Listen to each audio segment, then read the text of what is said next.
এবারের মাধ্যমিক পরীক্ষায় রাশিবিজ্ঞানে এই মধ্যমা থেকে কোশ্চেন নাম্বার 15 অঙ্কটি আসার সম্ভাবনা আছে। যদি সংখ্যা চেঞ্জ হয়ে থাকে সেক্ষেত্রে উদাহরণে এই প্রয়োগ 23-এর অঙ্কটা দিতে পারে একই অঙ্ক। এবার যদি কোনো কারণে এবারের মাধ্যমিক পরীক্ষায় এই কোশ্চেন নাম্বার 15 অঙ্কটি না আসে, তাহলে সেক্ষেত্রে এই চ্যাপ্টার থেকে আর কী অঙ্ক ইম্পর্টেন্ট আছে সেগুলি অন্য একটি ভিডিওর মাধ্যমে বলে দেবো, ঠিক আছে। আপাতত এই ভিডিওতে এই কোশ্চেন নাম্বার 15 অঙ্কটি আমি তোমাদের করে বুঝিয়ে দিচ্ছি। তো এই কোশ্চেন নাম্বার 15তে বলেছে নিচের তথ্যের মধ্যমা 32 হলে এক্স ও ওয়াই এর মান নির্ণয় করি যখন পরিসংখ্যার সমষ্টি 100। তো কোশ্চেন এখানে শ্রেণী সীমানা বলে দিয়েছে, পরিসংখ্যা বলে দিয়েছে, এই দুটো বক্স তো থাকছেই, তার সাথে তোমাদের আলাদা করে আরেকটা বক্স বানাতে হবে ক্রমযৌগিক পরিসংখ্যা ক্ষুদ্রতর সূচক, ঠিক আছে। তো সেক্ষেত্রে এখানে পরিসংখ্যাতে প্রথমে সংখ্যাটা কী আছে 10, এই 10কে লিখলাম, একদম উপর থেকে নিচে বাড়তে থাকবে, ঠিক আছে। তো 10 লিখলাম, 10-এর সাথে এক্স যোগ করলে 10 প্লাস এক্স, আবার এই 10 প্লাস এক্সের সাথে 25 যোগ হবে। তো সেক্ষেত্রে 10-এর সাথে 25 যোগ করলে 35 প্লাস এই এক্স। এবার এই 35 প্লাস এক্সের সাথে 30 যোগ হবে, তো সেক্ষেত্রে 35-এর সঙ্গে 30 যোগ করলে 65 প্লাস এই এক্স। এবার 65 প্লাস এক্সের সাথে ওয়াই যোগ করলে এই 65 প্লাস এক্স তো থাকছেই, এর সাথে এই ওয়াই যোগ, মানে 65 প্লাস এক্স প্লাস ওয়াই হলো। এবার এই 65 প্লাস এক্স প্লাস ওয়াইয়ের সাথে 10 যোগ হবে, সেক্ষেত্রে 65-এর সাথে 10 যোগ করলে কত 75 প্লাস এই এক্স প্লাস ওয়াই, ঠিক আছে। এবার এটাকে তোমরা এন ধরে নেবে, মানে এটা হচ্ছে পরিসংখ্যার সমষ্টি এন সমান পাচ্ছি আমরা 75 প্লাস এক্স প্লাস ওয়াই। আর কোশ্চেনে আমাদের পরিসংখ্যার সমষ্টি বলেছে 100, মানে এন সমান কোশ্চেনে বলেছে 100, তাই মানে কোশ্চেনে বলেছে পরিসংখ্যার সমষ্টি 100, এইভাবে দেখলে পরিসংখ্যার সমষ্টি হচ্ছে 75 প্লাস এক্স প্লাস ওয়াই। তো এটা সমান 100 আমরা লিখতেই পারি সেই কারণে, ঠিক আছে। সুতরাং সেই কারণে আমরা এই 75 প্লাস এক্স প্লাস ওয়াই সমান এই 100 লিখে দিলাম, ঠিক আছে। তাহলে পরের লাইনে এই এক্স প্লাস ওয়াই সমান 100 তো এদিকে আছে, 75 এদিকে চলে আসলে মাইনাস হয়ে যাবে, সেক্ষেত্রে 100 থেকে 75 বিয়োগ করলে 25 হবে। এটাকে তোমরা 1 নম্বর দিয়ে রেখে দেবে, ঠিক আছে। আচ্ছা, এবার এখানে কোশ্চেনে কি বলেছে নিচের তথ্যের মধ্যমা 32 হলে। তো মধ্যমা এই 32, এই 32 সংখ্যাটা এখানে কত থেকে কতর মধ্যে হচ্ছে দেখো, 30 থেকে 40-এর মধ্যে 32 একটা সংখ্যা, তার মানে মধ্যমা শ্রেণীটি হয়ে যাচ্ছে এই 30 থেকে 40। এটাই এবার তোমরা খাতায় লিখবে, যেহেতু মধ্যমা কোশ্চেনে 32 বলেছে তাই মধ্যমা শ্রেণীটি হবে 30 থেকে 40। তো সেটাই খাতায় লিখলাম আমি, মধ্যমা 32 তাই মধ্যমা শ্রেণীটি 30 থেকে 40, ঠিক আছে।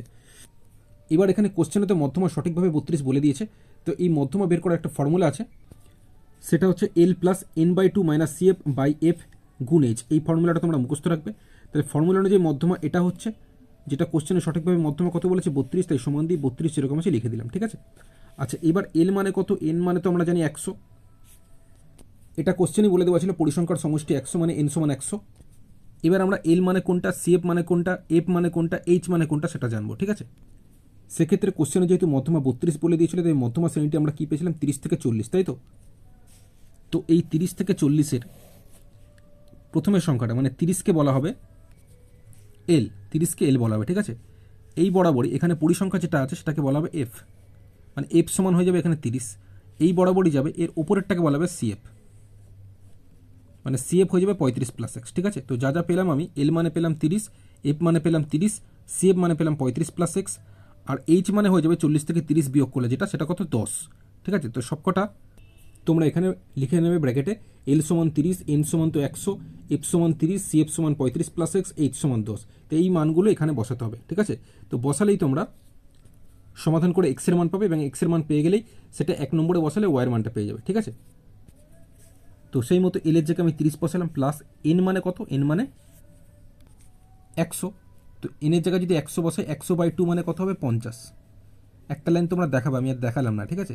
আচ্ছা, মাইনাস এখানে সিএফ, সিএফ মানে কত 35 প্লাস এক্স, ব্র্যাকেটে রাখলাম 35 plus X, by F, F কত, এফ মানে হচ্ছে 30। আচ্ছা, গুণ দিয়ে এইচ কত, এইচ মানে 10, সমান এখানে 32 যেরকম আছে লিখলাম, ঠিক আছে। এবার এই 30 প্লাস 50, 50 বিয়োগ 35, এখানে মাইনাসে প্লাসে কী হবে মাইনাস এক্স যেরকম আছে থাকবে, নিচে কত থাকছে 30, সরি এটা তোমরা কাটাকুটি করে ছোটো করে নিতে পারো, এখানে 10 দিয়ে 30কে কাটলে কত 3, তাহলে শুধু নিচে এখানে 3 লেখো, তাহলে সমান এখানে থাকছে কি 32।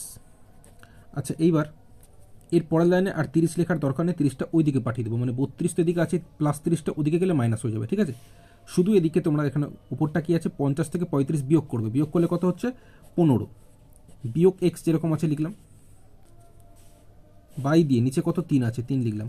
আমি কি বললাম, এদিকে তো 32 আছেই, 30টা ওদিকে চলে গেলে মাইনাস হয়ে যাবে, 32 থেকে 30 বিয়োগ করলে 2, তোমরা একটা লাইন দেখাবে 32 বিয়োগ 30, আমি আর দেখালাম না, আমি সরাসরি 2 লিখে দিলাম, ঠিক আছে।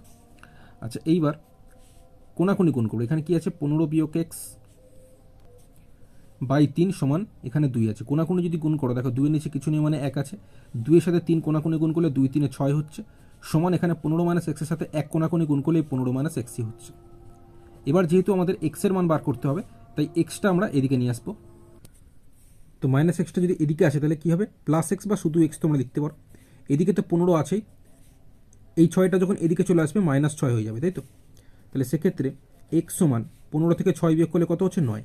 তাহলে এক্স সমান আমরা 9 পেয়ে গেলাম। কোশ্চেনে বলেছিল এক্স ও ওয়াইয়ের মান বের করতে, তো এক্সের মান আমরা পেয়ে গেলাম কত, 9। ওয়াইয়ের মানটা আমরা কী করে পাবো, এই এক্সের এই মানটা 9 আমরা এই 1 নম্বরে বসাবো। এখানে যদি এক্সের জায়গায় 9 বসিয়ে দিই তাহলে ওয়াই সমান 25 বিয়োগ 9 হবে।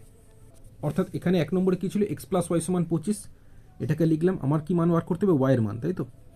তাহলে ওয়াই সমান এই 25 তো আছেই, এই এক্সটা ওদিকে চলে গেলে কি মাইনাস এক্স হয়ে যাবে। সেক্ষেত্রে এই ওয়াই সমান 25 বিয়োগ এক্সের মান আমরা কত পেয়েছি, এখন 9 পেয়েছি, 9 লিখব। আচ্ছা, ওয়াই সমান 25 থেকে 9 বিয়োগ করলে কত হচ্ছে, 16 হচ্ছে। তাহলে এক্স সমান আমরা 9 পেলাম এবং ওয়াই সমান 16 পেলাম। এটাই কোশ্চেনে জিজ্ঞেস করেছিল, আমরা এই সঠিক উত্তরটা বের করলাম। এবার যদি এখানে এই কোশ্চেন নাম্বার 15 সংখ্যা চেঞ্জ করে দেয়, সেক্ষেত্রে যদি এই অঙ্কটা দেয়, তাহলে তোমরা একইভাবে করবে, দেখবে তোমরা সঠিক উত্তরটা পেয়ে যাবে, ঠিক আছে।